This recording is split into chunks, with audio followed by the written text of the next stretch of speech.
Have you ever started working towards a goal and you're making progress, and then all of a sudden something happens that completely derails all the progress that you've made? Well, what if I told you that if you just made a simple shift in the way that you're approaching your goals, that it could have a major impact the next time that you tried to hit your next goal? Well, in today's video, I'm going to be going over how changing your mindset can have a huge impact the next time that you try to achieve a goal. And the way that I explain the mindset that you should have when you're trying to hit your goals is think about it as you're going through the hero's journey. So if you're not familiar with the hero's journey, then I'll use one of my all-time favorite movies to explain it to you. And that movie is Rocky. And essentially, at the beginning of that movie, Rocky Balboa is a very little known boxer that was at the bottom of his profession, and he's known for just getting knocked out. He loses all of his fights. He doesn't have much respect amongst his peers. And when he goes to his local boxing ring to train, they essentially have him in the corner, and he gets the least amount of attention and the least amount of respect. And then here comes Apollo Creed, who's looking to try to drum up support for boxing. And one of the things that he wanted to do is he wanted to give a local nobody an opportunity at the title, because the way that he was looking at it is like, hey, in America, everybody has a chance. And he's going to give a boxer that nobody knows of, that nobody believes in, an opportunity to fight on the biggest stage. So this is where the hero's journey comes into play. Nobody believes in Rocky when he gets his opportunity except for himself. And this is essentially the start of the hero's journey. Nobody believes in him. His friends, his family, his peers, nobody thinks that he has a chance except for Rocky. And instead of quitting and giving up and not pursuing his goals, he actually doubles down. And a lot of the movie is him training and learning how to dig deep to actually get to his goals. And essentially what happens is he gets into the ring with Apollo Creed. He goes the distance. He loses the fight, but he wins the respect of all of his peers and becomes a respected boxer. And that's a really high level overview of the hero's journey.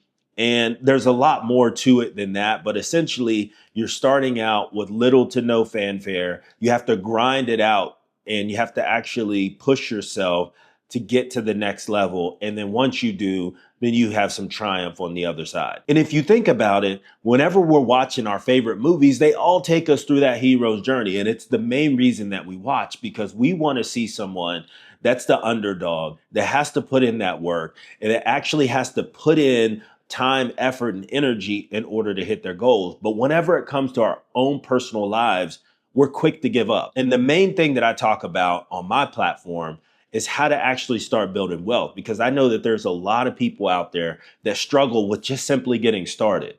A lot of people are in debt. A lot of people are hurting. And in today's economy, what's going on in 2025, there's a lot of people getting laid off. They're losing jobs. The stock market is starting to go down. And the prospects of a recession seem to be more and more likely every single day. So the biggest thing that I want you to take away from this video is that if we're willing to watch someone else struggle and go through the hero's journey, why do we not go through it ourselves? Why can't we put ourselves through that hero's journey to make sure that we can hit our goals on the other side? So the biggest things when it comes from a financial perspective, in order to get started on that hero's journey, is the number one thing is you have to stop making excuses.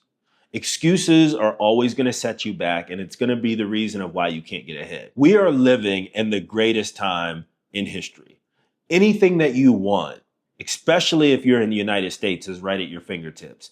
Any information you need, anything that you want to do, there's essentially no obstacles for you to hit your goals. So you take excuses off the table. The second thing that you're going to want to do is you're going to have to get out of debt and change your lifestyle. Nothing that you want to do from a financial perspective will work if you have debt.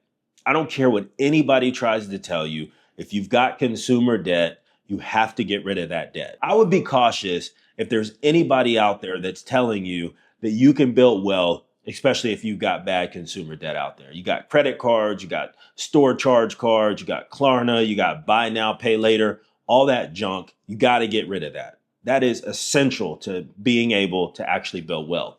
Now, the next thing that you're going to want to do is you're going to want to put a budget together. I know, you don't want to put a budget together. You don't need to put a budget together. You know how to manage your money. Well, in fact, I don't believe you because I wasn't able to do it. I was not able to actually put myself in a position to start winning financially until I took it serious. And if you're ready to actually take this serious, then you'll put a budget together and you'll follow that budget for the next 60, 90, 120 days. And what you'll find out is that budget is going to be your map, right? It's going to be your map. And I often tell people that if you go to a new city, right, and they drop you in the middle of the city and you have to make it to a particular venue that's on the other side of the city, how are you going to get there? You have to actually put that in the GPS and follow the path to get there. Your budget is your GPS. Your budget is your path to building wealth. And then the very next thing you have to do is you have to just block out all the noise. You are going to face resistance, especially from the people that you know. Your friends and your family, they may mean well, but when you start to look at things a little bit differently, you're going to get a lot of pushback from them. There's going to be a lot of questions. There's going to be a lot of people asking you, who do you think you are? Do you think you're better than them? Just don't even pay attention to any of that, right? If you have to cut people out of your life that don't fit anymore because you have goals that you want to get to, that's what you're going to have to do. Everybody is not going to be able to go on this ride with you as you get to your goals. It's just what it is.